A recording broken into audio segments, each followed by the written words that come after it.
ಆಚಿ chilli powder ಸಖತ್ ಖಾರ ಬಣ್ಣ ಮತ್ತು ರುಚಿ ಆಚಿ ಚಿಲ್ಲಿ ಪೌಡರ್.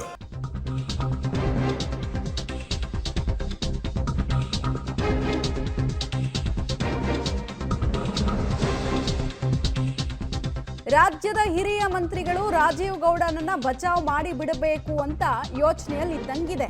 ಹೀಗಾಗಿ ರಾಜೀವ್ ಗೌಡ ಪತ್ನಿ ಕರೆ ಮಾಡಿ, ನೀನೇನು ಯೋಚನೆ ಮಾಡಬೇಡ ಕಣಮ್ಮ, ನಾನು ನಿನ್ನ ಗಂಡನನ್ನ ಹೇಗಾದರೂ ಮಾಡಿ ಬಚಾವ್ ಮಾಡಿಸ್ತೀನಿ ಅಂತೇನೋ ಆಶ್ವಾಸನೆ ಕೊಟ್ಟಂಗಿದೆ. ಇಲ್ಲ, ನಾನು ಭಾಳ ಕಠಿಣವಾಗಿ ಸೂಚನೆ ಕೊಟ್ಟಿದ್ದೇನೆ. ಮೊದಲನೇ ದಿವಸನೇ ಹೇಳಿದೆ ಅವರಿಗೆ ಇಮಿಡಿಯೇಟಾಗಿ ಅರೆಸ್ಟ್ ಮಾಡಿ ಅಂತೇಳಿ. ಅಷ್ಟರಲ್ಲಿ ಅವರು ತಪ್ಪಿಸ್ಕೊಂಡು ಹೋಗಿದ್ದಾರೆ. ಎಲ್ಲಿಗೆ ತಪ್ಪಿಸ್ಕೊಂಡು ಹೋಗ್ತಾರೆ, ಎಷ್ಟು ದಿವಸ ತಪ್ಪಿಸ್ಕೊಂಡು ಹೋಗ್ತಾರೆ? ಅವನು ಖಂಡಿತವಾಗಿ ಹಿಡ್ದಾಕ್ತೀವಿ. ಅದರಲ್ಲಿ ಯಾವುದೇ ಮುಲಾಜು ಇಲ್ಲ, ಯಾವುದೇ ನಾವು ಕಾಂಪ್ರಮೈಸ್ ಕೂಡ ಇಲ್ಲ, ಯಾರ ಒತ್ತಡಕ್ಕೂ ನಾವು ಮಣಿಯೋದಿಲ್ಲ. ಇಲ್ಲ, ಖಂಡಿತವಾಗಿ ಇಲ್ಲ, ನಾನು ಭಾಳ ಕಠಿಣವಾಗಿ ಸೂಚನೆ ಕೊಟ್ಟಿದ್ದೇನೆ. ಮೊದಲನೇ ದಿವಸನೇ ಹೇಳಿದೆ ಅವರಿಗೆ ಇಮಿಡಿಯೇಟಾಗಿ ಅರೆಸ್ಟ್ ಮಾಡಿ ಅಂತೇಳಿ. ಅಷ್ಟರಲ್ಲಿ ಅವರು ತಪ್ಪಿಸ್ಕೊಂಡು ಹೋಗಿದ್ದಾರೆ. ಎಲ್ಲಿಗೆ ತಪ್ಪಿಸ್ಕೊಂಡು ಹೋಗ್ತಾರೆ, ಎಷ್ಟು ದಿವಸ ತಪ್ಪಿಸ್ಕೊಂಡು ಹೋಗ್ತಾರೆ? ಅವನು ಖಂಡಿತವಾಗಿ ಹಿಡ್ದಾಕ್ತೀವಿ. ಅದರಲ್ಲಿ ಯಾವುದೇ ಮುಲಾಜು ಇಲ್ಲ, ಯಾವುದೇ ನಾವು ಕಾಂಪ್ರಮೈಸ್ ಕೂಡ. ಡೀಟೇಲ್ಸ್ ಕೊಡ್ತಾರೆ ಮಧುಕೃಷ್ಣ. ಈ ರಾಜೀವ್ ಗೌಡ ಪತ್ನಿ ಕರೆ ಮಾಡಿದಂತಹ ಮಹಾನ್ ಮಂತ್ರಿ ಯಾರು ಮತ್ತು ಏನೇನು ವಿಚಾರಗಳನ್ನ ಇಲ್ಲಿ ಕರೆ ಮಾಡಿದ ಸಂದರ್ಭದಲ್ಲಿ ಹಂಚಿಕೊಂಡಿದ್ದಾರಂತೆ? ಖಂಡಿತ ಮಮತಾ, ಈಗಾಗಲೇ ಶಿಡ್ಲಘಟ್ಟ ವಿಧಾನಸಭಾ ಕ್ಷೇತ್ರದಲ್ಲಿ ಕಾಂಗ್ರೆಸ್ ಮುಖಂಡ ರಾಜೀವ್ ಗೌಡ ಕಳೆದ 7-8 ವರ್ಷಗಳ ಹಿಂದೆ ಪಾದಾರ್ಪಣೆ ಮಾಡಲಿಕ್ಕೆ ಕಾರಣಕರ್ತರಾಗಿದ್ದಂಥವರು ಸ್ವತಃ KH ಮುನಿಯಪ್ಪನವರು. ಅವರು KH ಮುನಿಯಪ್ಪನವರ ಬೆಂಬಲಿಗರಾಗಿ ರಾಜೀವ್ ಗೌಡ ಗುರುಸ್ಕೊಂಡಿದ್ದಾರೆ.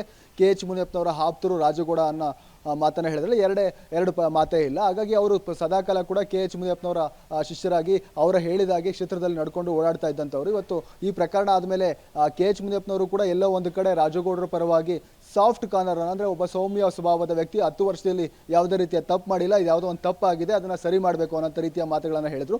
ಈ ಒಂದು ವಿಚಾರದಲ್ಲಿ ಎಲ್ಲ ಜನ ಮಾತಾಡ್ತಾ ಇರೋದು ಇವತ್ತು KH ಮುನಿಯಪ್ಪನವರೇ ರಾಜೀವ್ ಗೌಡರನ್ನ ರಕ್ಷಣೆ ಮಾಡುವಂಥ ಕೆಲಸವನ್ನ ಮಾಡ್ತಾ ಇದ್ದಾರೆ ಅಂತಕ್ಕಂಥ ಮಾತುಗಳು ಇವತ್ತು ಜನರಲ್ಲೇ ಕೇಳಿ ಬರ್ತಾ ಇದೆ. ಹಾಗಾಗಿ ಎಲ್ಲೋ ಒಂದು ಕಡೆ ರಾಜೀವ್ ಗೌಡರ ಪತ್ನಿ ಸಹನಾರವರಿಗೂ ಕೂಡ KH ಮುನಿಯಪ್ಪನವರ ಜೊತೆ ಕೂಡ ತುಂಬಾ ನಿಕಟವಾದ ಸಂಪರ್ಕ ಆಯಿತು, ಫೋನ್ ಕರೆಗಳು ಎಕ್ಸ್ಚೇಂಜ್ ಆಗಿದೆ. ಹಾಗಾಗಿ ಈ ಒಂದು ಪ್ರಕರಣದಲ್ಲಿ ಅವರು ಎಲ್ಲೋ ಒಂದು ಕಡೆ ರಾಜೀವ್ ಗೌಡರನ್ನ ರಕ್ಷಣೆ ಮಾಡಲಿಕ್ಕೆ ಇನ್ನಿಲ್ಲದ ಪ್ರಯತ್ನಗಳನ್ನ ಮಾಡ್ತಾ ಇದ್ದಾರೆ ಅನ್ನುವಂಥ ರೀತಿಯ ಮಾತುಗಳು ಸ್ವತಃ ಇವತ್ತು ಜನರು ಮತ್ತೆ ಸರ್ಕಾರದ ಕೆಲ ಸಚಿವರು ಮಾತಾಡ್ತಿರುವಂಥದ್ದು. ಹಾಗಾಗಿ ಈ ಒಂದು ಪ್ರಕರಣದಲ್ಲಿ ನಿಜಕ್ಕೂ ಕೂಡ ರಾಜೀವ್ ಗೌಡರ ಬಂಧನ ಆಗಬೇಕು. ಒಬ್ಬ ಹೆಣ್ಣು ಮಗಳಿಗೆ, ಸರ್ಕಾರಿ ಅಧಿಕಾರಿಗೆ ಬಾಯಿಗೆ ಬಂದ ಹಾಗೆ ಈ ರೀತಿ ಮಾತನಾಡ್ತಾರೆ ಅಂತಂದ್ರೆ ಅಂಥವ್ರನ್ನ ರಕ್ಷಣೆ ಮಾಡುವಂತಹ ಸಚಿವರು ನಿಜಕ್ಕೂ ಕೂಡ ಅವ್ರ ಬಗ್ಗೆ ಕೆಟ್ಟ ಅಭಿಪ್ರಾಯ ಸಮಾಜದಲ್ಲಿ ಮೂಡಾಗುತ್ತೆ, ಜನರಲ್ಲಿ ಮೂಡುತ್ತೆ. ಹಾಗಾಗಿ ಈಗಲೂ ಕೂಡ ಕಾಲ ಮಿಂಚಿಲ್ಲ. ರಾಜೀವ್ ಗೌಡರು ಈಗಾಗಲೇ ಕೂಡ ಹೈಕೋರ್ಟ್ ಚೀಮಾರಿ ಹಾಕಿದೆ. FIR ಅನ್ನ ರದ್ದು ಮಾಡಬೇಕಂತ ಹಾಕಿದಂತ ಅರ್ಜಿಯನ್ನು ಹೈಕೋರ್ಟ್ ವಜಾ ಮಾಡಿದೆ. ಮತ್ತೊಂದು ಕಡೆ ಜಾಮೀನಿಗಾಗಿ ಅರ್ಜಿ ಸಲ್ಲಿಕೆ ಮಾಡಿಕೊಂಡಿದ್ರು, ಅದನ್ನು ಕೂಡ ವಜಾ ಆಗಿದೆ. ಹಾಗಾಗಿ ರಾಜೀವ್ ಗೌಡ ಕೂಡಲೇ ಶರಣಾಗತಿ ಆದ್ರೂ ಆಗ್ಬೇಕು, ಪೊಲೀಸರು ಇಲ್ಲ, ಅದನ್ನಾದ್ರೂ ಬಂಧಿಸಲೇಬೇಕಾದಂತಹ ಅನಿವಾರ್ಯ ಪರಿಸ್ಥಿತಿಗಳು ಇವತ್ತಿರುವಂತಹದ್ದು.